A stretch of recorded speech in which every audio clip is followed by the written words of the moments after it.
Hello world, today we are interviewing Marlon Williams, the son of DJ Marley Marl. He is a fashion innovator, a musical prodigy, and I am super excited to have him here today. Quick disclaimer, due to technical difficulties, we ended up recording the entire interview on a mini recorder, so the sound will sound a little different. But no worries, the quality is still good and the interview is still great, so keep listening. Starting this episode off with a favorite, Rainforest by No Name is one of my favorites, and I definitely recommend giving it a listen. Alright, let's get into our fifth and finale episode. My name is Time Journey, and this is the House of Legacy. Hello everyone, welcome to the House of Legacy podcast. I am with Marlon Williams. Please introduce yourself to the people. Who are you? What is your legacy? Hi, Time. Well, let's see. I am Marlon Williams, as mentioned. I go by MWill on the production side and in the professional entertainment space. We're here in Midtown at my big cousin Ryan's space. Dope. I started my music career making music and beats off my laptop, and I was like, Dad had a really cool studio, but I wasn't quite there yet. And as mentioned, as I'm going to mention now, my dad is DJ Marley Marl, which is so fun to be here with our shared legacies together. Yeah. Dad brought me to Ryan's when I was about 14, 15. I was finishing up his mixtape album called The Journey Through Space and Time. I heard it. It's good. Very good. Which is a crazy additional full circle. Crazy. Dad brought me over to Ryan's on Astoria at the Sunshine Buildings, which, we made a song there. I was working with an artist at the time that goes by Ro Ransom today. Okay. And he was just one of the first artists that I really believed in and got behind and went to school with. And I wasn't quite ready for the House of Hits. Even though I was, I was in some sessions as a kid that were my dad's sessions where I'd play keys and things, including, the album that our dads have together. But it was like the first time I'm working on my thing. Right. And Dad was like, all right, so you should go mess with Ryan. And I was just so grateful to get acquainted with my cousin in that way and learning about his history and, where we come together and our roots in Queensbridge. That's where we grew up, that's dope. That's where, I spent a good part of my childhood. Yeah. It's grateful to be full circle here. Full circle with you, Time Journey, with the Journey Through Space and Time. That was dope. I listened to it literally on the way here. Favorite track is the first one, and there's another one. I think it's the 10th track. The Return. The Return, like the Return of Jamiroquai. That was very, very cool. So I want to talk about your upbringing. How was that like for you? What was it like? What were you like? What school did you go to? Yeah.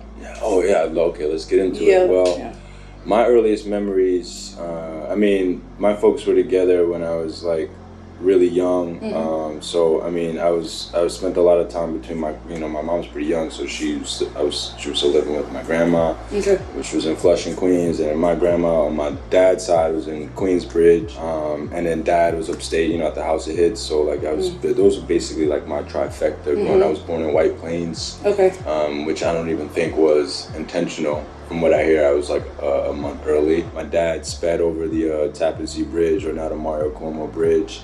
And what would have normally been like a half-hour drive, it was there in like 10 minutes. Wow. He's like, just zooming and getting over to the hospital. Because my parents were together up at the House of Hits, and I believe Lords of the Underground may have been recording. I believe Dave Woodeleon and Tragedy Gaddafi may have been there. They were like recording, and they was like, oh, we gotta stop the session. Right. It's time for Marlon to get here. And I arrived with a pretty cool entourage. My mom was relatively young, and she didn't get her own place until we moved to the Boogie Down Bronx. Okay. And that's where I actually spent the latter half of my childhood, towards my teenage years, towards my adolescence. Lived up in Parkchester, up off Purdy Street, between Metropolitan, between over there by Castle Hill, St. Raymond's High School, and the Catholic Church, by East Tremont. And I remember living up there being pretty shook like just being scared, like living in the Bronx, having nightmares. Oh shit, is someone gonna rob my mom? Like, what the hell is going on? I don't know, just because I just kind of felt out of place. Okay. It was weird, like, 'cause we would commute to the city, you know, I'd go to school in Manhattan, yeah, you know, with, you know, all these white folks or whatever, and right. like, I'd be like the only true black kid in my class, or at least a mixed kid. There were two other, quote, you know, darker skinned or black folks in my crew, or in my grade. Yeah. But they were Spanish, they were Hispanic. So I'm not even sure if that really counts, but it counts. Right, you know? but like, like, yeah, you know, you they're get that ethnically, ethnic, you know, right? I was gonna say. But, you know, they had, you know, they were Hispanic, Dominican. You Yeah. know? So it's like, it's a little different. I was the only true ADOS, I'm pretty sure, as American descendant of slavery. Wow. At least, you know, on that side, on the American soil side. But, you know, I love the diaspora of our people, so we're all connected through it. Yeah. And, you know, we all had to get here through this spaceship over that Atlantic Ocean. Jesus. I'm gonna get a little deep there, you know. But yeah, living in the Bronx was interesting for me. It was a long commute to get to Manhattan. Okay. I went to, you know, the Special Music School of America, or SMS, on PS 859, which required auditions as a kid to show musical competency, and then you had to have evaluations to stay in the school. Which was intense. Okay. You know, we would support each other as the crew that we were, our kids, you know, as the kids. And there were small schools, 1 grade per grade. Oh, wow. Okay. It's really highly specialized, and you know, they integrated music into our coursework. So we had private lessons, and 2 times a week with private teachers, and we had to rehearse, we had to perform. My school gave us a piano. Because I didn't have a piano to practice at home. So they literally donated us like a upright piano. Wow. So we had that in Parkchester, in the Bronx, you know? So wow, like, okay, that is wild. Pretty wild. Yeah. You know, and like we had to practice, this very disciplined. Okay, it sounds like it with the evaluations and like auditions, like what were you doing specifically? So let's see, like some of my favorite songs were, you know, like playing a lot of Haydn, Bach, Beethoven. It was all classical, and then, you know, the school itself was modeled from like the former Soviet Union music schools. Okay. So a lot of even the instructors were literally imported from like, you know, Russia. Oh, okay, like, I got you. Like yeah. Ukraine and like different areas. Right. So, you know, a large Jewish population, and it was really influential in my upbringing, you know, celebrating Hanukkah and like, you know, and understanding, you know, different aspects of the cultures, and really just being in the Upper West Side. Okay. You know, and just having, and Lincoln Center and like that Lincoln area and Juilliard area. Okay.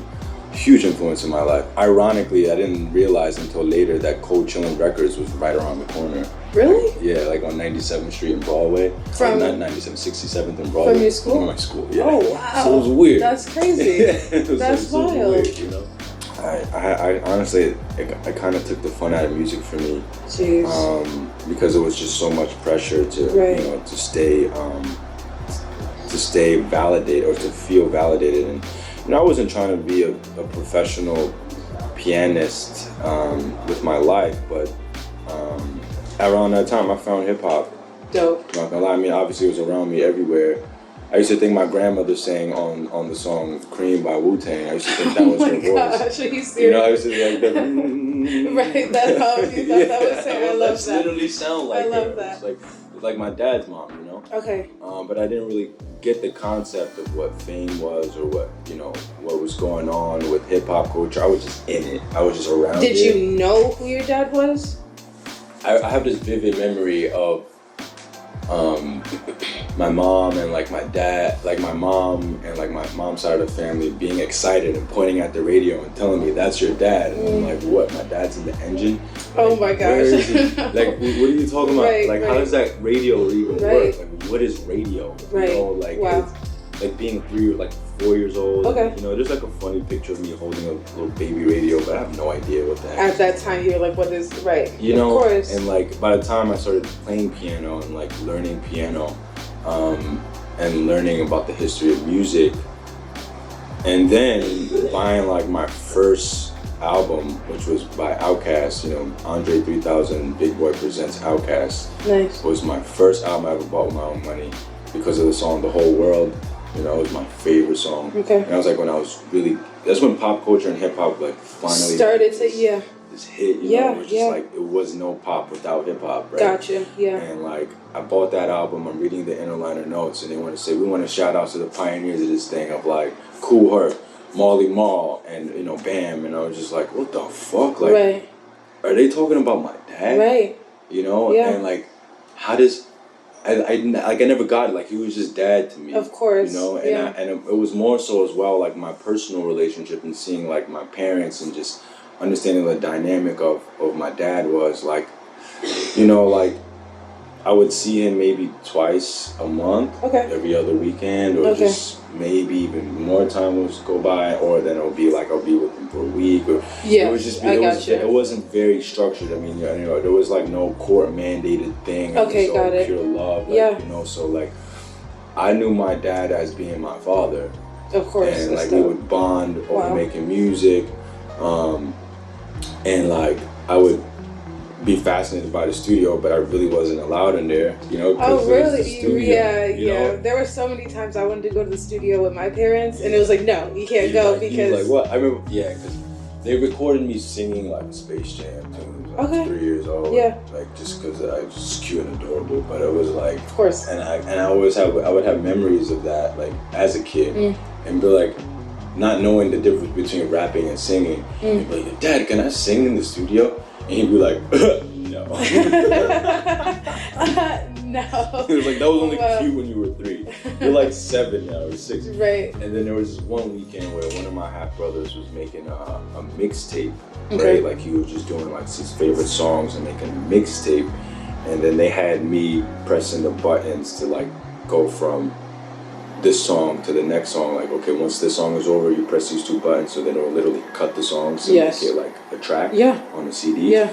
So I was learning that and doing that, and then I think my half brother was just there for like a Friday night, and then me and Dad had Saturday night, and Dad brought me into the studio, which would be where he was doing like future flavors out of. I would go up to Rochester before we moved up there for like summer camps. Like they would just watch me. Like Andrea was like my god sister, my godfather Andre. Like she was like 2 years older than me. They're currently the owners, you know. So they would send me up there to go to camp, and I was like the son he didn't have. So because he had a daughter, right? Okay. So he'd be like, oh, so he'd be like, I love that. Yeah, that stuff, right? Yeah. And I'd go to camp up there, and it wasn't until I went to DKX where everybody there was like, yo, you're Marley's son. You Marley's son. I'm like, so. And they're like, yo, you gotta, like, yo, your dad is famous, like, you know. And you know, Rochester's not New York, so there's like the difference of like, you know, admiration. And at that point, there was like, the internet wasn't kicking like that, so there was always a lag in influence. Yeah. So I would go up there and be like, oh shit, and I'd come back and I'd be like, Mom, what are they talking about? And then she'd be like, all right, now I gotta show you. I remember I made my first real beat CD, like different from like that first preset thing. I was like 10, 11 years old, bringing my CD player to my music school and showing my friends, and they were just like, oh shit. Right. They were like, you made that? Right. And I was like, yeah. that confidence comes up and it's different. I love that. You know, I was into kicks, because Dad and I always kind of had matching Jordans, and then when I like found like my own way, like I was getting into signature shoes like Tracy McGrady on Adidas, and you know, getting into a Kobe's Adidas, and getting into Vince Carter's Nike Shox, and like signature Allen Iverson's Reeboks. Like I was just into my favorite basketball players and my sports players. And, their signature shoes, and then seeing that blend eventually with hip hop and like sportswear is literally the pathway I'm here exploring today. Going to middle school was cool, and it was just like a different attitude about like, you know, how you express yourself, and I was more with more of my folks. Like there was more like black and brown and like Latinos, you know, and so I was just like, oh wow, that's a beautiful Latina. Like, whoa, this is crazy. Like, you know, it's like different. It's not like, I guess you could say like, there was more sazon, you know, there's more spice and flavor, but there was violence as well. Right. There's gangs, you know, things got different. Like, you know, you had to be worried about real shit, like real stuff. Like, you know, some of my friends got jumped into gangs, and I even, you know, flirted with that a bit in my adolescence. Like, really? Dead serious. Wow. It was like I was telling my, you know, my girlfriend about having some of these flashbacks. Like, we were in Harlem. Right. We were on the east side of Harlem. Like, it was, we got shot at. Like, you know, like, thankfully I'm here to tell my tale. Of course, but like, it was real. Going from like this, you know, prissy, like, you know, safe white environment, and then feeling like, oh, this is hip hop now. I need to be real and authentic. So you have to overcompensate for that, and then you put yourself in the line of fire for certain things. And I think those two parallels or thresholds really kind of creates the point that I have, like being able to be very relative where I am and who I speak to. But yeah, it was very real for me at one point, which is why I even think, you know, my dad worked with your dad. I'm not saying I had a direct influence, but like hearing about how we gotta show the youth that it's like it's not that crazy. Like it's not that wild. You don't have to do that to prove some sort of this is real hip hop or whatever. Yeah. You know? Like for real. Yeah. Because there were points in time where I was really finding myself in some really scary, dire situations, hanging out in East Harlem, you know, on the ones on 111th and 5th, like there were shootouts like every day. Wow. You know, by the Taft and Foster projects. Like I was hanging out up there. One of my best friends, Carrie Norris, shouts to Carrie, even though these days things couldn't always be weird. You know how this, but like, you know, Sway lived in this building. I would go hang out with him after school. He was in my middle school. He got jumped into being a blood, and like, you know, I was hanging with him, and you know, it's that end serious. You had to earn your B's, and if you got pressed, like, you better be with it. Yeah. Like, it was not a game. That is wild. Like, so I went from, like I said, the sheltered, like quasi-white environment to literally bare bone in the streets. How long was that like for? Like, how long were you living that life? Early adolescence. Okay. Like, I'd say like between the ages of like 12 and 14. Okay. But I was honestly afraid. Like, I remember once, like, my mom dropped me off at school at Mount Hall. I mean, Mount Hall is like on the west side of Harlem, or like west side or upper west side, like north upper west, like south of Columbia University. But you know, took the crosstown bus, and you know, East Harlem. It's dire. Oh, okay. And like, so like, I remember one time I was getting out of the car, like my mom drove me to school, and like, because either we would drive or we take the train. We'd do a good balance. And depending on how late it was or the weather, we would drive, or if it was like we found good parking, we'd take the train. I remember one time I was getting out the car, and like a switchblade came out of my pocket, and my mom was like, "What the fuck? What are you doing with that?" And then she's like, "You gotta go talk to your dad." So I went to my dad's after, you know, in Long Island, off Long Island City today, like right by PS One. He don't live in Queensbridge, but I went to his like after school, and my mom, he was like, "Your mom called me bugging about the night," and she's like, "You know what?" She's like, "She don't know because I know you're doing it to protect yourself. It's not like you out here robbing people, blah blah blah." Right. So he's like, "So I'm gonna take this. This is mine now." But you know, it was just like a whole thing. You know, it was like that's the reality. Like, and I'm glad that at least my dad was my father, because he's still, at the end of the day, he's hip hop to the core. Like he's, you know, got the I Am Hip Hop award. Because he's hip hop. Like your father, he's hip hop. Like y'all were there. You are it. You know, to the flesh, core, and the bone. So I'm thankful that he still had the background to relate to where I was coming from. And honestly, it was coming from fear. I was afraid. You know? Luckily, I didn't get into like guns and stuff, but you know, it was like my friends definitely were flirting with it and would go sneak into their dad's closets and show me their pieces, and like, oh, this is crazy. Right. You know? Right, and if you probably didn't have, like, you seemed like a strong-minded child at that time of your life, and if you weren't, then you might have been more influenced by your boys and da-da-da, so that's like a blessing in disguise, for sure. Adolescence, especially being a male in New York City, is not easy. And additionally, why I'm grateful for Ryan, because as you mentioned, you know, we work, you know, working in the correction facilities, and that's dope. And like that's another angle that I'm really grateful for, that my guardian angels have been looking out for me, like, you know, and my mentor, my, you know, just the discipline needed to not be subject to what they have for you as a black male in the U.S. You know, and I'm black, I'm Hispanic, I'm Native American, I'm like hunted, right? You know, so right. it's like I need to be at my best. I need to articulate myself in a way that's well represented of where I come from, and you know, just still being here. So like adolescence was wild, but then that's where I cultivated this personality, MWill The Shogun. That's where I came from out of that. Like, and the Japanese influence came from my stepmother, who my dad remarried. You know, I have my little brother and sister who I got to see grow up, and we had PlayStation 2 years before I came out of the States. Like, you know, like the Japanese culture was just so influential to me. I was die hard over Pokemon. I was die hard over anime, and like as a kid.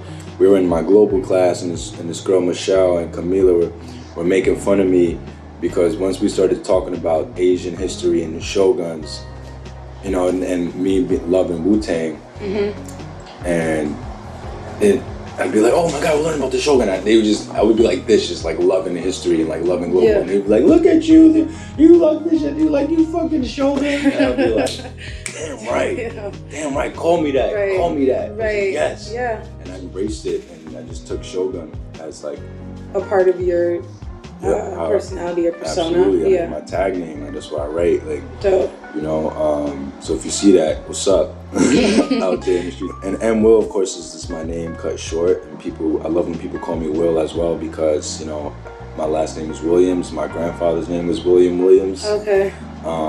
Continue that legacy. Yeah, that's dope. And that's really cool. So I mean, MWill is good. MWill, or Will for short. But yeah, the full name is MWill The Shogun. I love when I hear Ryan when he calls me about my full name, my full music name. And yeah, I started making music as a freshman in high school. I remember once I made this remix with my dad of Hail Mary, because I was, as mentioned, in my adolescence, I was dealing with some scary stuff, getting jumped at school, like, you know, causing too much attention to myself because I was wearing fresh sneakers, and like there was only a handful of people really into Supreme and Stussy. I got my first Supreme tee when I was like in 7th grade, just by loving sneaker culture and like watching, you know, being on the online forums and getting into what would become streetwear.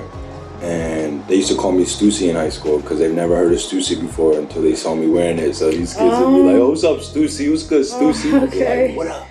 Call me that." Right. Wow. But I was causing a lot of attention to myself. I was way too fresh, I guess you could say. I was buying and selling shoes back then the way I was buying and selling cars to make money. And kids would want to jump me. Kids were jealous. You know, their girlfriends was talking about me, and like it was a problem. You know, and I made this song, this Hail Mary remix with my dad. I remember he threw the vocals on there, but we did this beat, and I was just like, this is everything. Like, this is what I want to do for the rest of my life. But that time was wild, and it cultivated, you know, the musical output that would eventually follow. You know, at the end of my freshman year, you know, I skipped a lot of school. My GPA must have been like a 0.7. I was literally afraid to go to school. Like, I was shook. I was afraid to go to school. And then my parents were like, "Oh, we have to send you to military school." What? And I was like, "All right, if you do that, I need a keyboard so that I can start making music." That was my deal with them. You went to military school? To military school. Yeah. I'm sorry, I'm shocked. I'm shocked. What did you learn in military? Like, what? So that's another thing that shapes you and who you are today. Well, yeah. I mean, I had to earn my credits back from my freshman year. Okay. It was where I learned a lot of discipline, but it was still tough. You know, I had the blade in my mouth just in case somebody wanted to come at me. It felt like jail a bit, but it was interesting. It was all boys. It was in Virginia, at least for that summer. Yeah. And it was just a bunch of knuckleheads looking for some fun, for some love, and just not feeling like the world is against you. You know, we banded together, and you know, we got through it, and it ended up being actually kind of fun towards the end. You know, it put me in that space to, you know, just to to work at a disciplined rate. Gotcha. Because that's what I needed. Yeah. And not to say it's like my dad's fault for like not literally being there, because he's a public figure. You can't. It's a tough balance. It is. We have to. That I guess us here at the House of Legacy. Yeah. I guess need to address. It's a tough balance when your parents are public figures, when your parents are in the limelight, and have to serve the people by their career design, by their choices. So sometimes we inadvertently may be neglected in certain manners. Yeah. When it comes to how to raise a child, when it comes to how to raise, my mom was fully there, but I love my mom to death. She packs a mighty punch. She's a little lady, but she's my heart. I love her to death. She's adorable. Yeah. 4'11" Latina, like 5 foot, Latina, Colombian, super strong, but I still needed certain elements of, I guess you could say like masculinity there. Yeah. That I needed that discipline. So I was just grateful for it. And Dad's on radio. So I was gonna say, so the military school though is what's giving you that discipline and that structure that you need as like a man in this world. Absolutely. Yeah. And I kind of, when those conservative values rise, and how it's so conflicted in like the political landscape, it's disappointing to me, because it's like what you want us to be a bunch of emasculated men out here without discipline. Right. Like, those things to me are kind of wild to me. I think we need that beautiful balance. So I'm grateful for that chapter as well. And then I go to the Storm King School, which was a boarding school. Okay. And there was a lot of international kids, and they actually had a music studio on campus. Rest in peace, Frank Annunziata, who told me, he was like the guy that ran the music program there. That was just my thing. Like, after I got out of military school and went to boarding school, like, I was all on the beats. Like, just stay up all night in wormholes of YouTube finding new songs to sample. Like, that was just like my world. And I just wanted to live up to what I understood who my dad was, but be better, be sharper, be, more relevant, be, I always would hear ramblings of how people would complain, I ghost produced that for your dad, or I co-produced that for him, and I was like, I'm gonna do everything myself, I'm gonna play everything, I'm gonna sample everything, and I'm just gonna be this one-man band, man. Shouts to Swiss Beats. And like, I was just like, I'm just gonna be 2.0. I'm gonna be my dad, but I'm gonna be better, and I put that pressure on myself. DJ Premier playing my music on Sirius XM. I'm 15. I'm like, what the fuck? This is incredible. But obviously it came from being my dad's son. There's a novelty there. Yeah. And it took me a while to, I guess you could say, I'm like, nah, can you not put Marley Marl's son? Right. Like, can I be my own person? Right. So that also came with an identity crisis in my like, when I hit like 21 or 20, that blog era, crossing over into streaming. And I remember when I first got Spotify, like, and just like, just that early pioneering space, and just sending beats to Wiz Khalifa, sending beats to Nipsey Hussle, rest in peace, like really just like gunning for it and going for it. And more often than not, be a lot of disappointment. More often than not, a lot of those beats would be remade, or a lot of those beats would like, I wouldn't get paid for them, but I expect to, and like, they would just end up doing it and throwing it on a mixtape, and I'd be like, but what we doing here? Right. The business part of it. Yeah. Right. And mind you, I'm still in high school. Right. There's still no parental supervision going on, and I'm 16, 17, like soliciting beats to rappers and A&Rs, and shits are getting used, and I'm not getting paid. Right. And I would like really be crushed at some points, and be like, what on earth is going on? Like, I want this to be my career, like, I'm going hard at this, and like, what's not connecting? And then there's this expectation, you're Marley's son, so blah, blah, blah, and like learning how like a lot of my early publishing was going to my dad, because like, that's just the way that it was figured out. So it was just a lot of that reverse engineering later in my what would become my adulthood, Okay. you know, just kind of made its way to being where I'm at today, which I'm really grateful for, and understanding the intangible value of a lot of integrities and power. I was really into the esoteric. I love Freemasonry.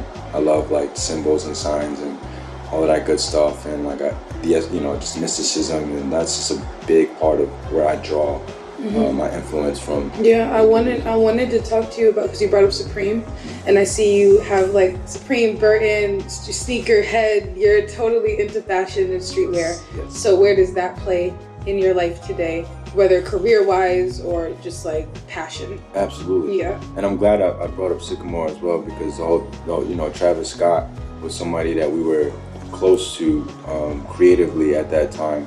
And seeing what he's doing with Jordan Brand has always been an influence for me, because that's the direction I've always wanted to go in. That's dope. I always wanted to work with this guy named Reggie Saunders. I've heard about it ever since I was a kid, and I finally met him and interviewed him, or met him over the phone and talked to him on a daily basis or on a weekly basis per se.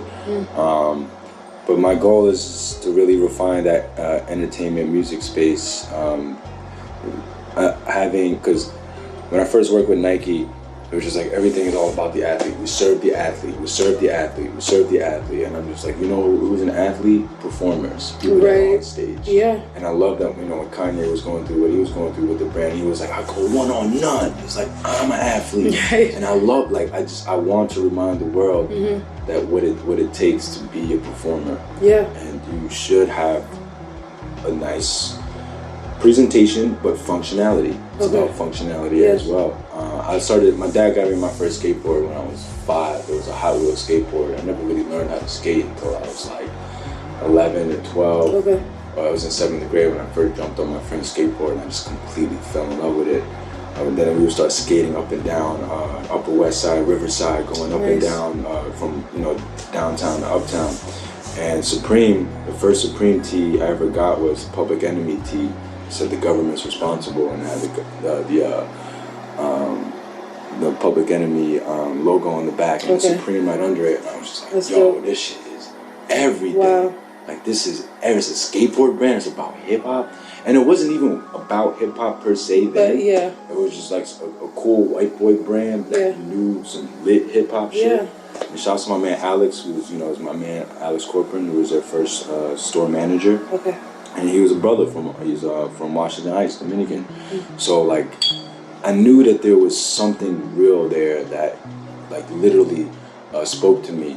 I remember on the first Supreme line I ever waited on, one of the first Supreme lines I waited on when I was a freshman. I used to cut school, wait online at Supreme. Nice. And make money too. Like sometimes they wouldn't let people go back in and buy more. Oh really? But for some reason they would let me. Of course. This must have been at the tail end of Alex's like influence, right? Yeah. So they would have this big old bodyguard and be like, tell people, yo, you can't come in, you can't come back, you was already in. And then they would see me, yo, make you some extra money, they won't let you back in. Right. So that must have been like fresh blood or something. Right, probably, the kid, the kids. So I'm like going back in. Yeah, these days, I went to University of Oregon to get my Master of Science for Sports Product Management. Working for Nike as well, like, greatest sports brand in the world. Yeah. Literally drilling myself when I finally got my employee number. Learning reading the manual, reading the brand values, and just studying it and embracing it, and learning everything about the history of Nike. Steve Prefontaine, who I have on my laptop.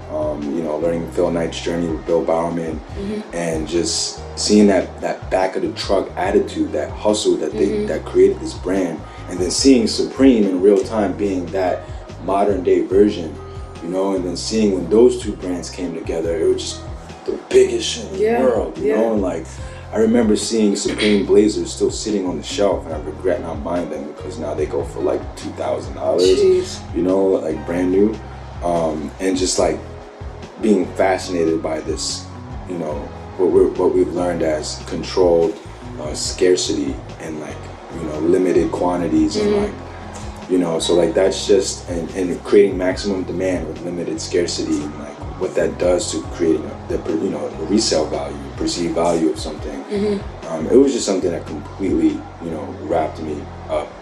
And, just was part of my output. I started doing that with my music. Once I learned DTC, direct to consumer through Nike, I was like, I'm never putting my music out with anyone else again. Like, if you're getting it from me, you're gonna get it when I play it for you, or you're gonna get it when I personally hand it to you. Right. Or you get it directly from my Bandcamp or my site. And I think the label, as we know it, is done. And I think we have to find ways for our articulation to exist, and if that means putting a record with a fly ass video clip of somebody snowboarding, or like someone's like skate video, or a montage of your favorite basketball player, and you license that song. Yeah, getting more into sync and things like that than just putting out my next single on iTunes or something. Your music could go a lot further if you put it in other places. Yeah, I found out about my dad's music playing Grand Theft Auto San Andreas. Wow. I would have never heard about the Vapors. Okay.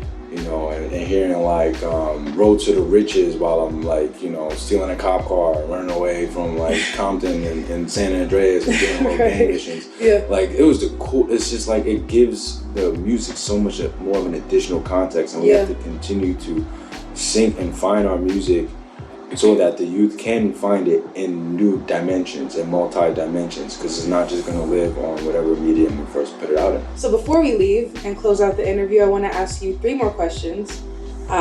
First one, how do you plan on continuing your legacy? I want to continue my legacy through my company, Jazz Under the Bridge, and truly build it as a brand of music services, and continue storytelling through music.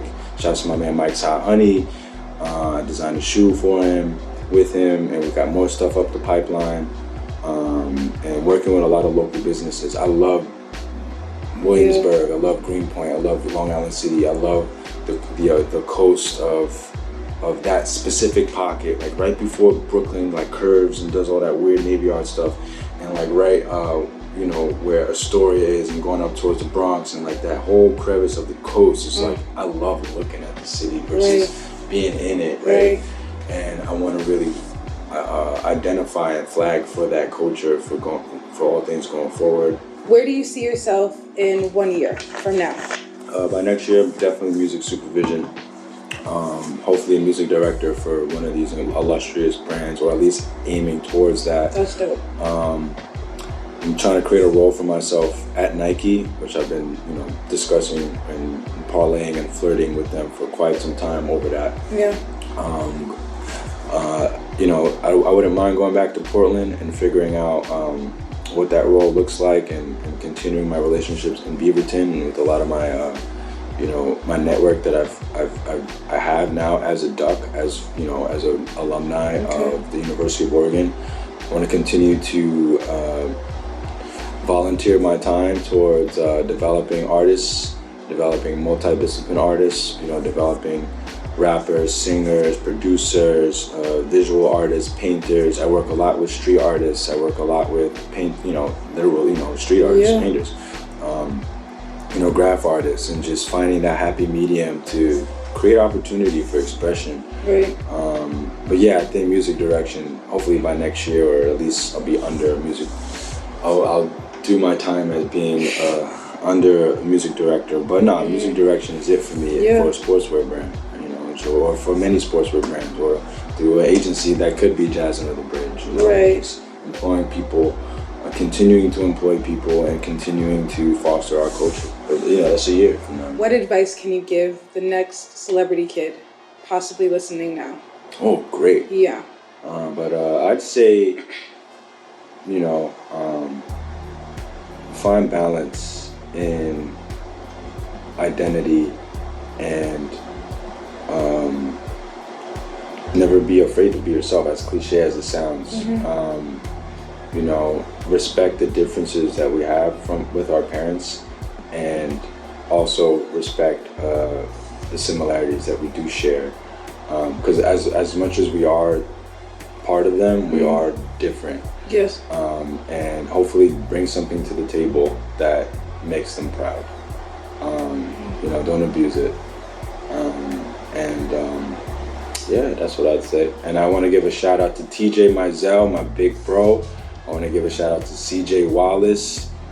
Yeah, I love that. Yeah, finding a balance with your identity. I think that's dope. Yeah, and also appreciating privacy. Privacy. Boundaries, privacy, and authenticity.